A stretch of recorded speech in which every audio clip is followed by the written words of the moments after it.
Fire brand हिंदूवादी नेता साध्वी प्राची ने एक बार फिर विवादित बयान देकर हिंदू और मुसलमानों के बीच जुबानी जंग तेज कर दी है। जी हां, साध्वी प्राची ने कहा कि हिंदुओं की चार धाम यात्रा में किसी भी मुस्लिम के आने जाने पर पूर्ण रूप से प्रतिबंध होना चाहिए। उन्होंने कहा कि जब मुस्लिम हज करने हेतु जाते हैं तो वहाँ पर दूसरे धर्म के लोग नहीं जाते हैं।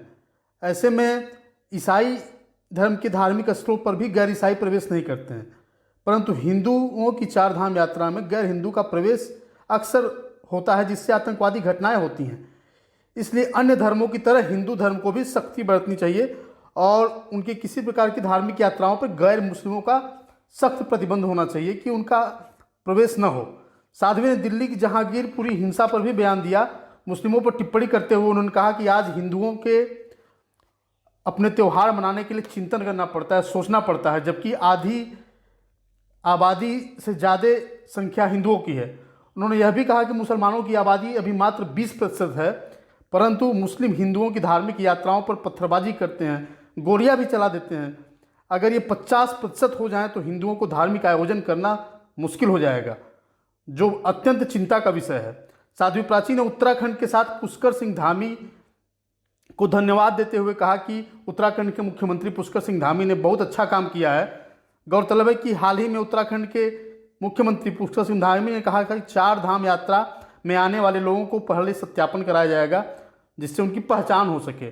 धामी ने यह बयान संतों की मांग के बाद दिया था, जिसमें संतों ने मांग किया था कि चार धाम क्षेत्र में गैर हिंदुओं का प्रवेश रोका जाए। वहीं AIM चीफ ओवैसी पर तंज कसते हुए उन्होंने कहा कि ओवैसी बताएं, इस देश को जब पत्थर मारने वाला अब्दुल है, अफजल है, जाकिर है, तो कार्रवाई भी उन्हीं पर होगी। ऐसे लोगों को कड़ी सजा मिलनी चाहिए।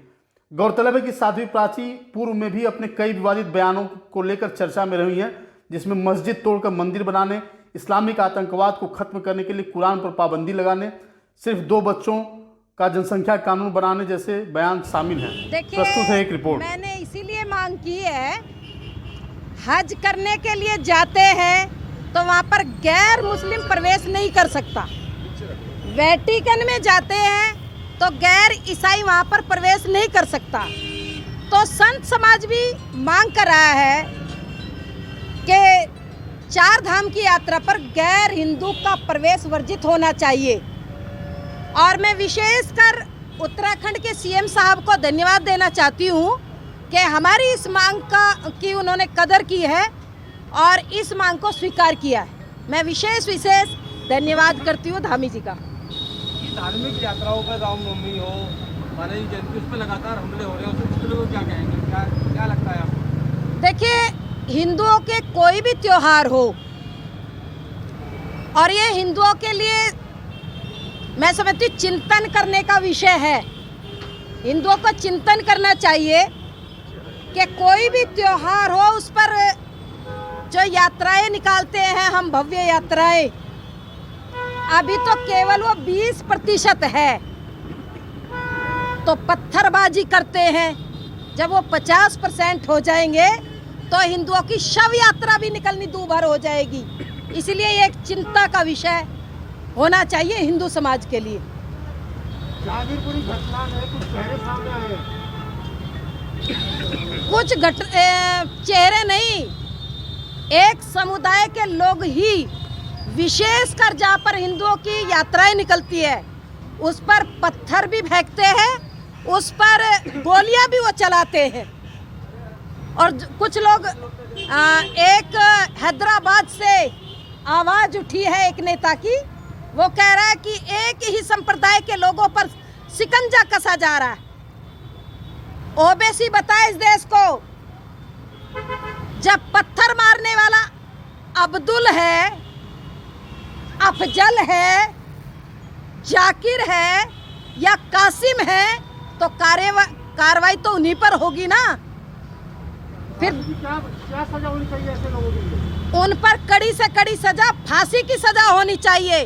बहुसंख्यक ये देश है, हिंदुओं के त्योहारों पर इस तरह की ये घटनाएं शर्मनाक घटनाएं हैं। लाउड स्पीकर को लेकर विवाद चल रहा है, इस पर क्या कहेंगे? लाउड स्पीकर देखिए, ये एक बड़ा विषय है। अल्पसंख्यकों ने कोर्ट की बात को भी ठुकरा दिया था, ठोकर मार करके उसका तिरस्कार विस्तार किया था। अब सीएम साहब ने कहा कल एक परिसर में ही लाउड स्पीकर बजने चाहिए। तो सीएम साहब की बात का तो मैं उत्तर प्रदेश के योगी जी का धन्यवाद करती हूँ और स्वागत भी करती हूँ। उन्होंने अच्छी पहल की है, लेकिन जो लोग लाउड स्पीकर के लिए पूरी जद्दोजहद के साथ लगे हुए, उनका क्या होगा? ना वो कोर्ट को स्वीकार करते, कोर्ट की बात को ठोकर मार देते हैं, और ना ही वो उत्तर प्रदेश के मुख्यमंत्री की बात मानेंगे। मुझे ये विश्वास है। उनको तो अपमान करना है, हिंदुओं को भी टारगेट बनाना है और उत्तर प्रदेश के मुख्यमंत्री का भी अपमान करना है।